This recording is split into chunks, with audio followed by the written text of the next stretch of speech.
guys, now that all the steady state tuning is done, we've covered idle, we've covered some acceleration enrichments.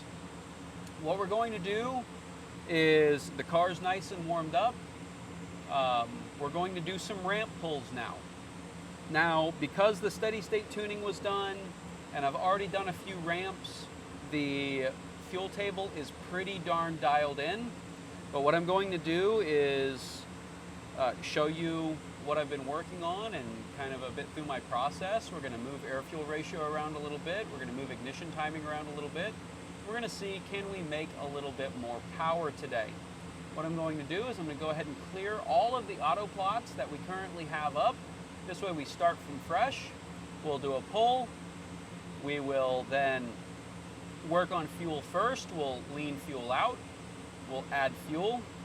We'll go 0.3 AFR from our baseline here, lean, then 0.3 AFR rich, see which direction makes more power.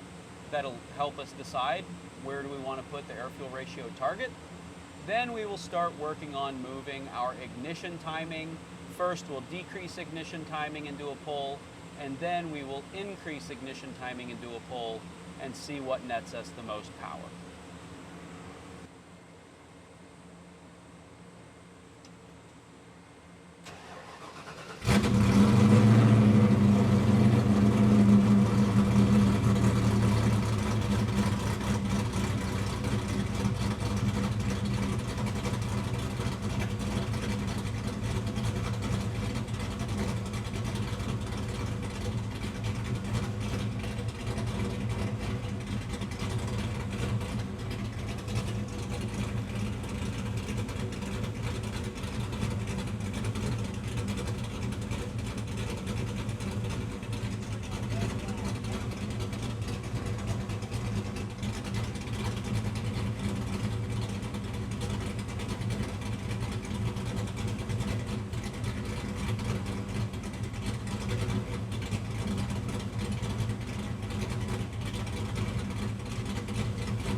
Okay, that was our baseline pull. What we're going to do now is we are going to change our AFR target, and first we're going to go rich. So I'm going to decrease our AFR target by 0.3 under wide open.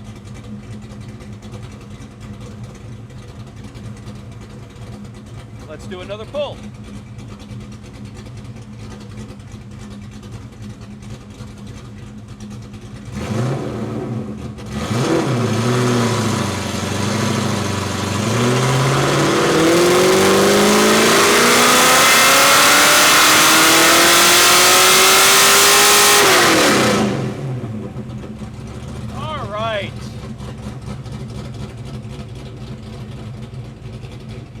So what we can clearly see if we take a look at the dyno right there is that when we decreased our AFR target by 0.3, we had a power loss across the board.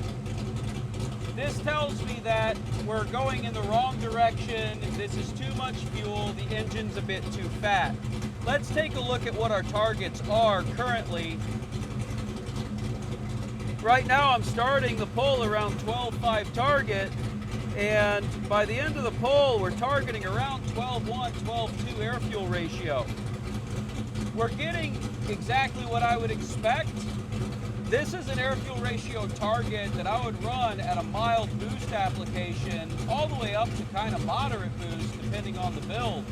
It's not a surprise that we lost power.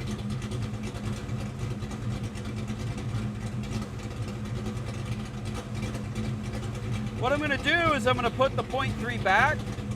This is our baseline. And now I'm going to increase our AFR target by 0.3 from baseline. And now we're going to target from 13.1 to about 12.8 air-fuel ratio. And let's see if we make any more power than baseline.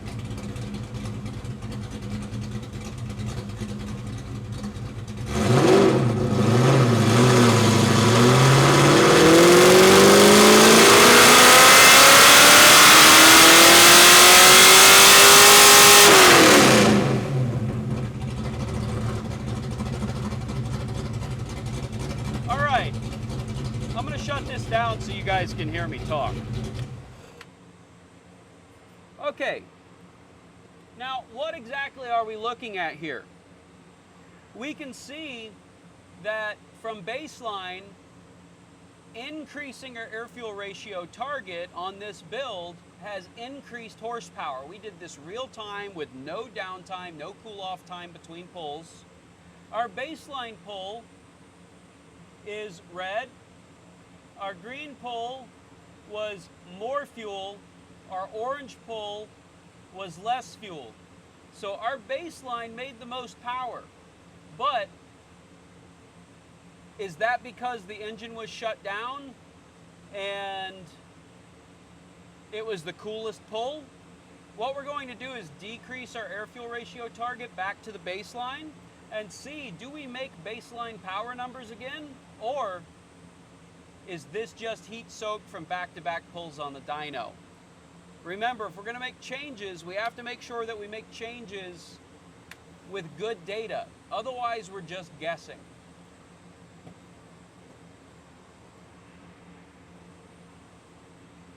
There they are.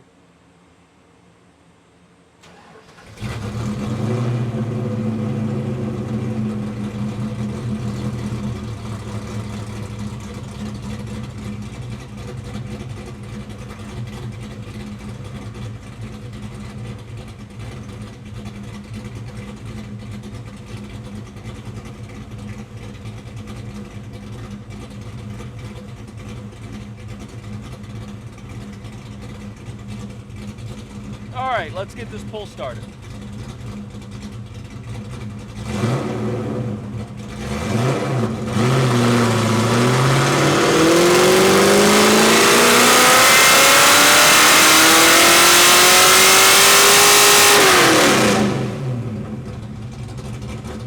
Okay, what we can see here is that there's really not a huge swing based on our air-fuel ratio target in that 0.6 air-fuel ratio range.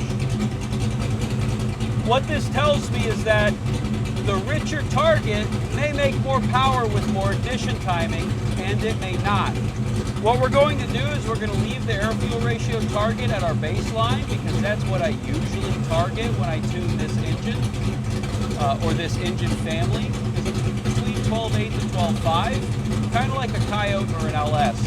These larger displacement, domestic, pushrod D8s really do like to be a bit richer than most other engines where we usually target 13 to 13.3. These really like to be in about that mid-12 range, especially in the higher RPM.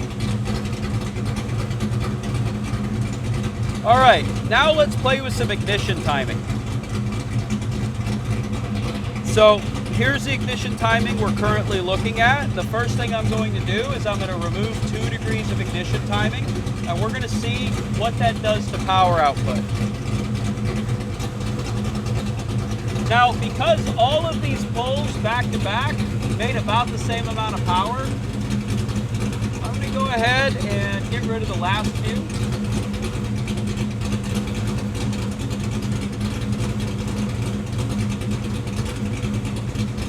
All right, now keep in mind the green line, that's the one that we're focused on here. All right, so I'm going to remove 2 degrees of timing.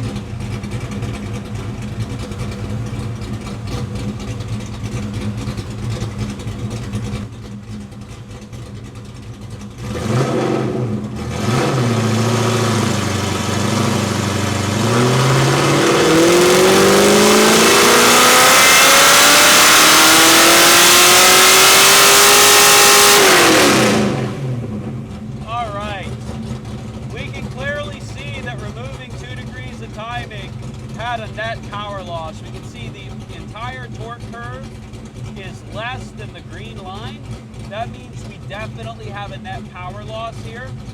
So what I'm going to do now is we remove 2 from our baseline. I'm going to go ahead and go back to baseline plus 1 degree.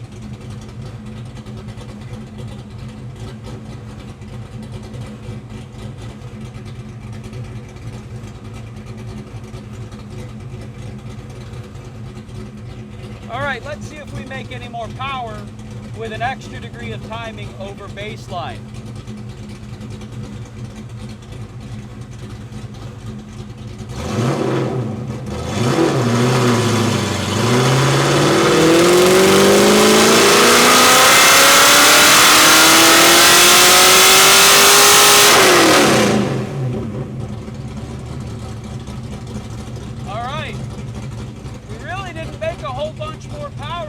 Definitely made more power than the orange pull, but we did not beat the green line. What I'm going to do is, just to verify, I'm going to take that degree of timing over baseline back out, and we're going to do one more pull, and we're going to see, can we match the green line?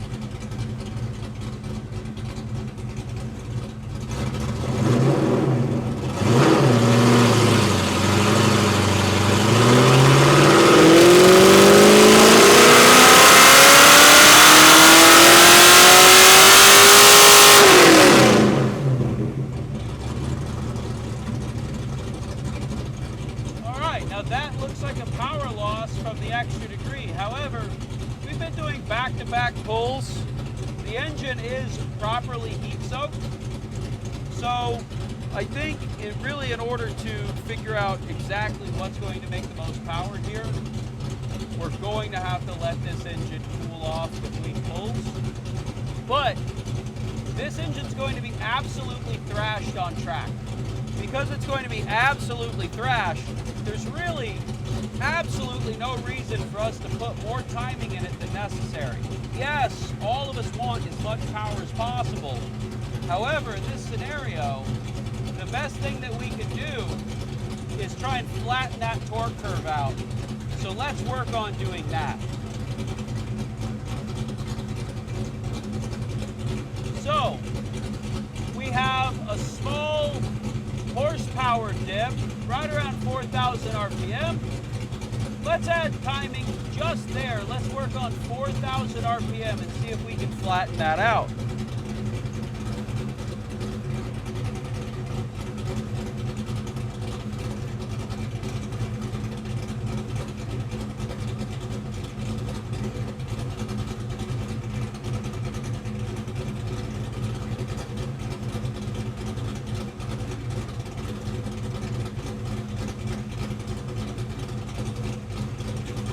Now we're going to need to be careful around 4,500. You see 4,500 is peak torque. Generally, if we're going to run into detonation issues, it's going to happen at peak torque.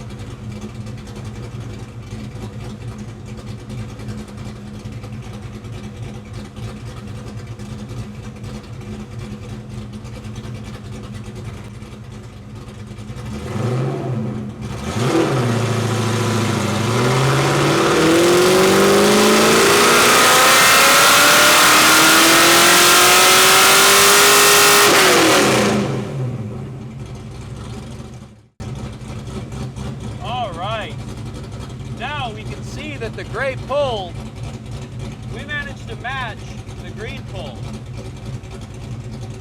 And these back-to-back pulls really put a lot of heat in the motor, but sitting here idling, we're able to get the coolant temperature to come down some.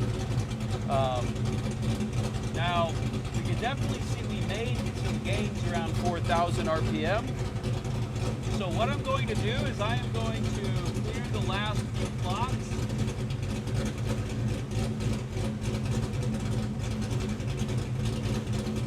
We're going to leave just the red plot.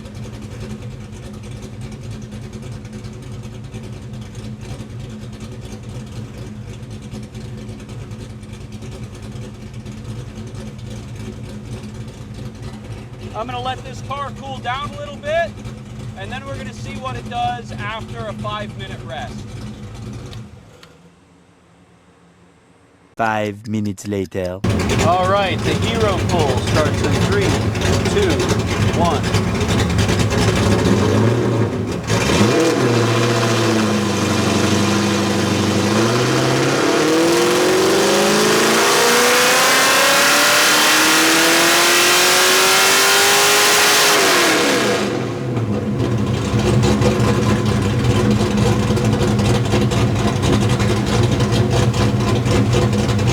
Those are pretty solid numbers for a naturally aspirated 347. This is Trick Flow, 170cc head top end kit. This is a pretty healthy build.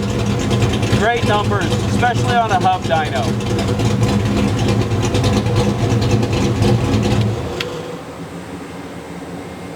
All right, guys, thanks for joining us while we tune out Project Foxbody 41.